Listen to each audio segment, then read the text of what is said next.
আমরা বলতেছি, আপনি কেন এসে বলতেছেন? মানে আমি তো বুঝলাম না, আপনি কি ওনাদের দলের লোক? আমি তো অনেস্ট রিভিউটা দিচ্ছি মাত্র।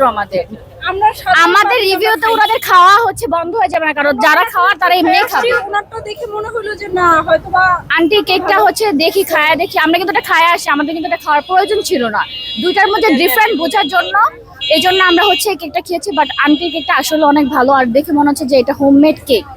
আসলে উনি মেড করেছে নিজ হাতে, কিন্তু ওইটা আমার মনে হচ্ছে না। ওটা হচ্ছে 100% ডালডা ছিল। আর ভাইরাল জিনিসে মানুষের অনেক আগ্রহ থাকে, এটা বলে লাভ না। আমরা বাঙালি, ভাইরালের কাছে যাবে যত কিছু। ওইটা যে নর্মাল মিষ্টিটা হয় না, ছোট মিষ্টিটা, ওইটা ছিল। আর হচ্ছে কেকটা একদম সফট ছিল না, এবং উপরে যে ক্রিমটা ছিল ওইটা একদমই তেলতেলে ছিল। এটা 10-এ 5 দিব কোনো রকম ভাই। আমি ভাইরাল ওইটাতেও হচ্ছে একটা রিভিউ দিতে চাই। হ্যাঁ, বিকজ আমার মনে হয় না যে তারা ওইটা হোমমেড, কারণ একদিনে এতগুলা কেক আসলে ইম্পসিবল ভাই। এটা বেকারি ছাড়া, আর যারা হুরুম ধুরুম করে খাইতেছে এরা ইউটিউবার ছাড়া আর কেউ নাই। অনেস্ট রিভিউ একজনও দিচ্ছে না। ওইটাও বাজার শুনেন, আমি বলি এটা বেকারির কেক। এটা আমরা শুনেন, আমরাও যেহেতু হোমমেড কেক মেক করি, সেই ক্ষেত্রে কিন্তু আমরা হোমমেড অ্যান্ড হচ্ছে বেকারির মধ্যে একটা ডিফারেন্স বুঝি। খুবই শক্ত ছিল, অনেক শক্ত ছিল। হ্যাঁ, এটা কেকটা কিন্তু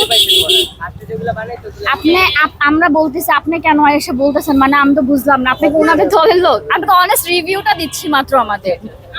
আমাদের রিভিউতে ওনাদের খাওয়া হচ্ছে বন্ধ হয়ে যাবে না, কারণ যারা খাওয়ার তারা এমনি খাবে। ওনারটা দেখে মনে হলো যে না হয়তোবা আন্টি কেকটা হচ্ছে দেখি খায়া দেখি, আমরা কিন্তু এটা খায়া আসি, আমাদের কিন্তু এটা খাওয়ার প্রয়োজন ছিল না।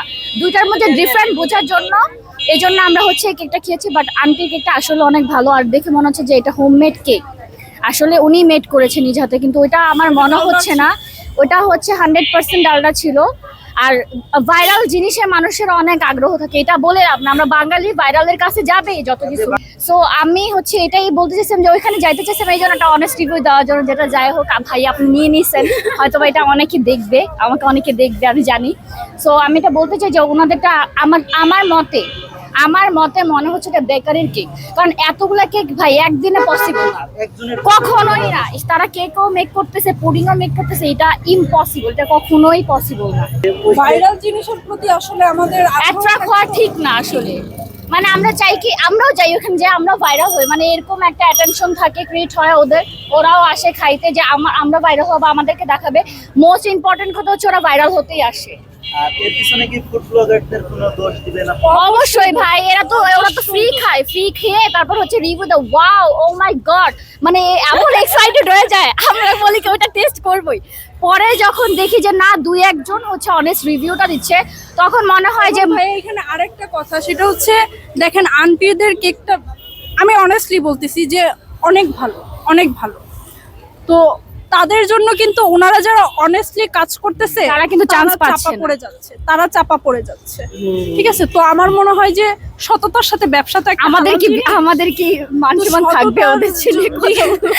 সততা নিয়ে আর কি কাজ করাটা উচিত।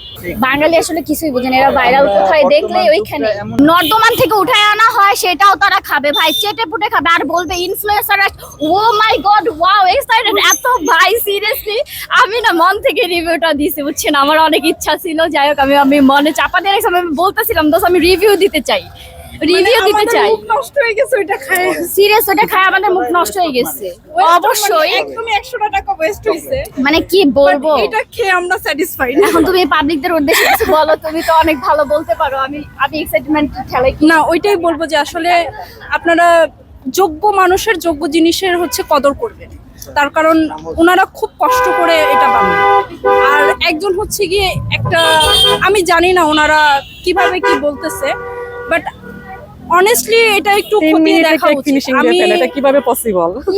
আমি হচ্ছে আচ্ছা 20 মিনিটে তারা নাকি একদম ডিজাইন করে ফেলে। না না না 2 মিনিটে সিরিয়াসলি ভাই এটা ইম্পসিবল ভাই, যারা এটা বলে। আমি আর কি মানে বলবো যে আমাদের এটা তো একটা খাবার জিনিস, এটা আমাদের পেটে যায়, রাইট? সো এখানে অনেক বাচ্চারাও খায়। আমি বলবো যে আমাদের প্রশাসনের এই দিকটা একটু নজর রাখা উচিত। স্টল দিয়ে না বসুক, ওনারা ভাড়ায় দোকান না বসুক, তারপর এই জিনিসগুলো একটু দেখা উচিত।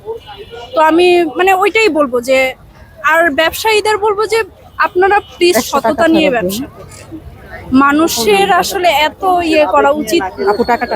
একদমই তাই। আর মানে ইউটিউবার আপনাদের বলবো যে প্লিজ মানে আসল সত্যিটা মানুষের কাছে আমরা দিবেন। ফুড ব্লগার আপনাদের দেখে তো আমরা আসি। চান্স পাবো না ভাই সিরিয়াসলি। তো আসলে আপনারা একটু মানে সত্যি জিনিসটা মানুষের সামনে প্রেজেন্ট করবেন, এটাই। Thank you আপু, Thank you. আপনারা দুজনে অনেক সুন্দর কথা বলেছেন। আশা করি যারা বোঝার তারা অবশ্যই বুঝবে। অবশ্যই আর বুঝবে। আমি দর্শকদের উদ্দেশ্যে একটা কথা বলতে চাই যে আপনারা টাকা দিয়ে জিনিস খাবেন, লোকের কথাই খাবেন না। আপনারা নিজেরা যাচাই বাছাই করে ভালো জিনিসটা আপনারা খাওয়ার চেষ্টা হ্যাঁ, করবেন। অবশ্যই। কারণ স্বাস্থ্য আপনার, শরীর খারাপ হলে আপনাকেই সাফার করতে হবে।